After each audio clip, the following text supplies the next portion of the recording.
naka-formation na kami for reception, tapos nagma-march off na yung mga senior namin. Parang iba na yung kaba ko.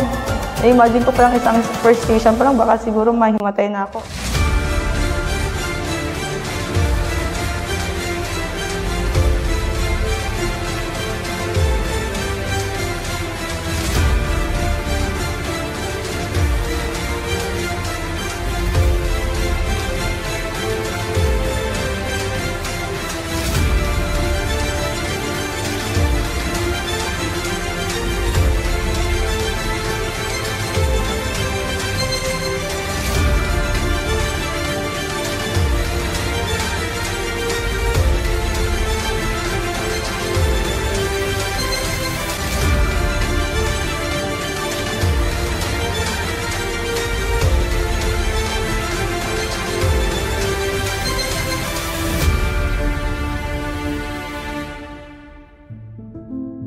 Right after nung reception, I was expecting na yun magiging matindi na yung training namin kasi we are introducing na kung ano talaga yung officership. Kailangan naming gumising ng maaga. And start na nung maglinis kami ng barracks.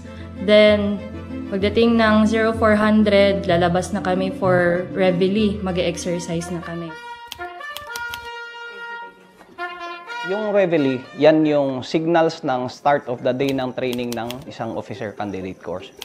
So dito siya, binibigyan siya ng span of time para mag-prepare ng kanyang rooms, maglinis ng kanilang barracks. At the same time, dito na rin natin kinakandak yung mga physical conditioning. So yung set ng exercises na naka-prepare sa kanila, so nag-start tayo sa mababang count or repetitions to enhance their physical abilities. Kailangan naming mag-properly para makasabay kami lahat sa pagpapalakas. So, itong reveille talaga na to, signals the start of the day. So, naging tradition na rin siya sa lahat ng military institutions. Pagdating sa drills, medyo mahirap din yung adjustment ko doon. Properly talaga dapat, din lahat kayo sabay-sabay, magka-dance. Ang ganda kasi tingnan pag nagsasabay-sabay kayo. Tinuturuan kami ng mga senior officers, sila yung nag-guide sa amin. So malaking bagay yun para matuto kami.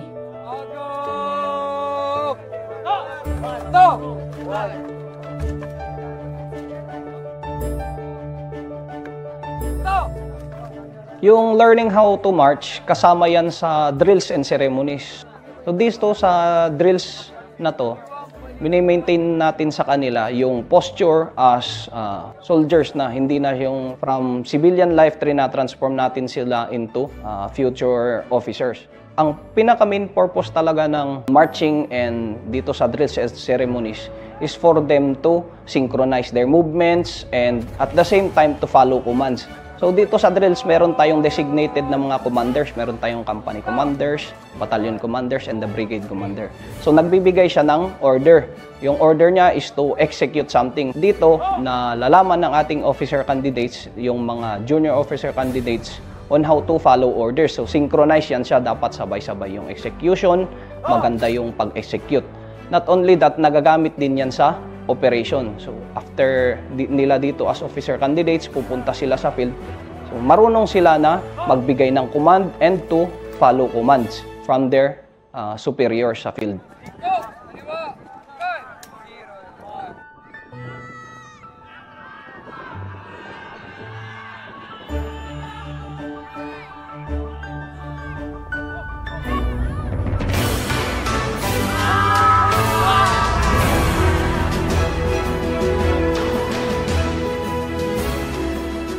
The goal of the OCS is to develop college graduates into platoon leaders. We are looking for college graduates aged 21 to 27. They must be physically and mentally fit to join the service.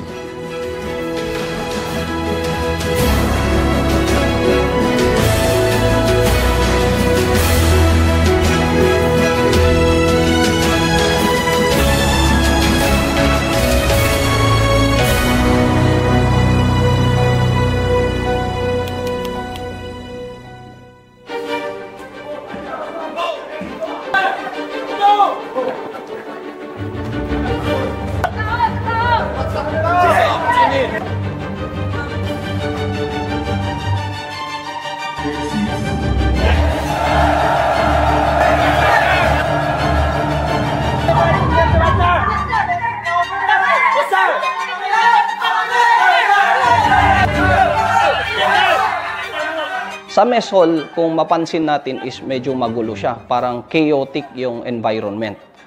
Dito, ang purpose nito is for the officer candidates na ma-maintain yung kanilang stability under pressure. Doon talaga ako medyo inis kasi ang ingay na nga, pinapagalitan ka pa. Yung sabi nga nila, yung rationale talaga, meron doon. Parang sa first day pa lang, pinaramdam na sa amin kung bakit palagi silang sumisigaw sa mess hall. Doon sa field kasi, gulong-gulo talaga yun pag nagputukan na yung mga rationale nila doon. Para makapag-isip kami ng maayos, despite sa pressuring environment, na kahit ganun nakagulo, ganun naka-chaotic, is makakapag-isip pa rin kami ng maayos. Which is para sa akin, na overcome ko siya. Kapag nasa field ka as platoon leaders, pag nasa combat operations ka at na-encounter kayo, sigurado magsisigawan yan to relay commands sa mga from unit to another unit, magsisigawan yan or through radio. Kahit chaotic siya, mamimaintain natin na yung ating mga officer candidates is makapag-isip pa rin or magawa nila ang tama kahit magulo na ang kanilang environment, kahit grabing sigaw or putok na dyan. So yan yung stability under pressure na dine-develop natin sa kanila. Ma-practice natin din sila sa observation skills nila. Meron tayong posture, hindi pwedeng palingon-lingon, yung mga dam guard or yung mga junior officer candidates natin para aware sila sa environment nila. Yung peripheral vision, nakafocus ka sa isang bagay sa harap mo, na-observe mo lahat ng nangyayari sa paligid mo. Dito rin natin tinuturo yung mga mess etiquette or dining etiquette natin. Dahil sa role nila as officers of the Philippine Army, meron tayong mga ceremonies at yung mga ibang events na kailangan pag nag-dine-in tayo is alam natin yung dining etiquette as officers.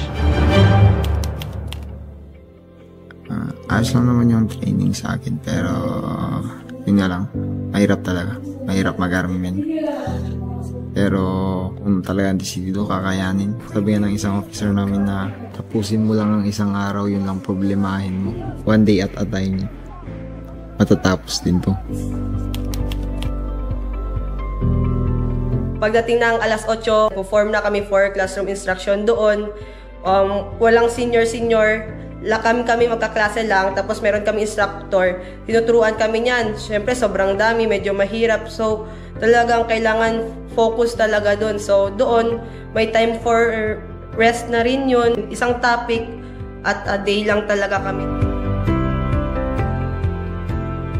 Class 60 will proceed to their respective classroom for their classroom instruction. Instruction here, 3. March up! Dahil kami ay kakapasok lamang, kami ngayon ay tinatawag na dam guards. At bilang dam guards, hindi yan tinitake as an ultimatum na i-take literally, kundi isang constant reminder na kami ay mga estudyante pa lamang dito sa OCS at dapat naming matutunan kung ano ang trabaho at kung paano kami magiging tunay na sundalo at leader ng Philippine Army.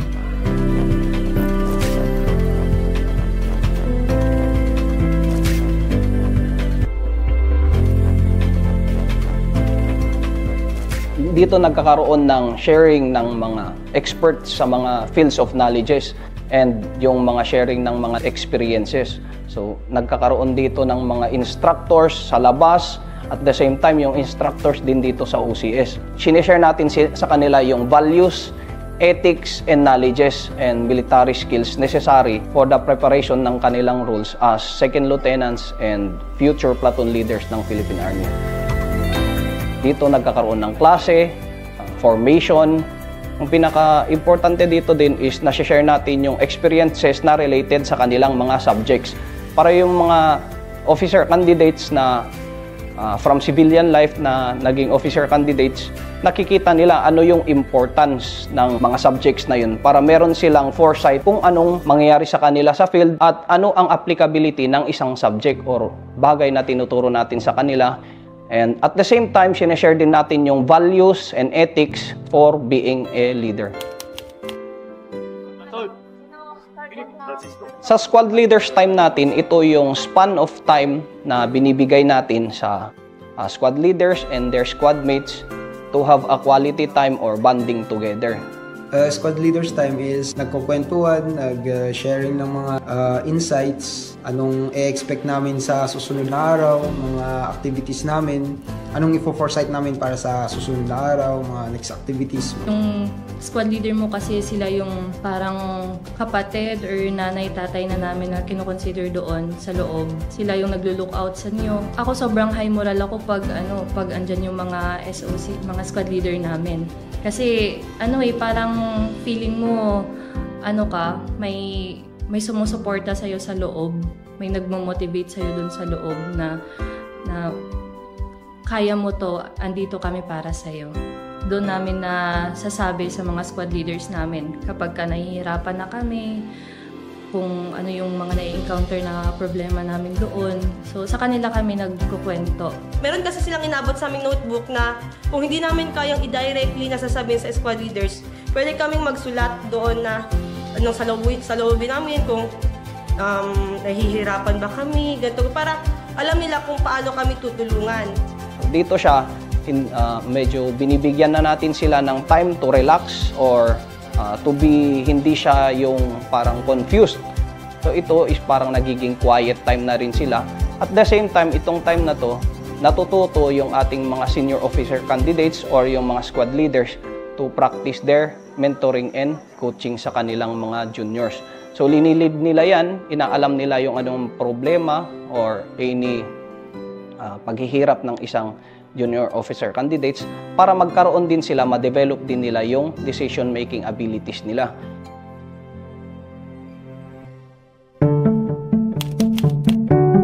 Pagdating naman po sa barracks, yung mga officer candidates natin, ito is yung controlled environment sa kanila.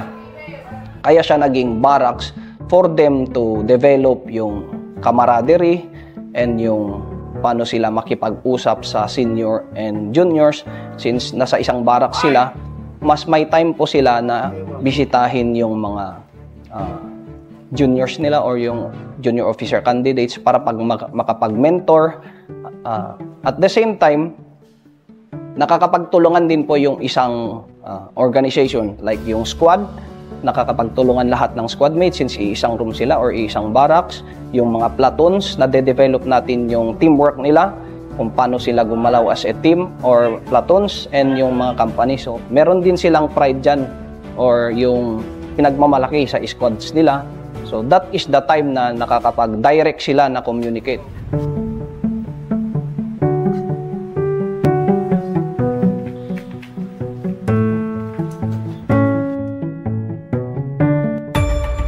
Purpose nitong inspection is to see to it that all officer candidates are uniformed, well-disciplined, and united.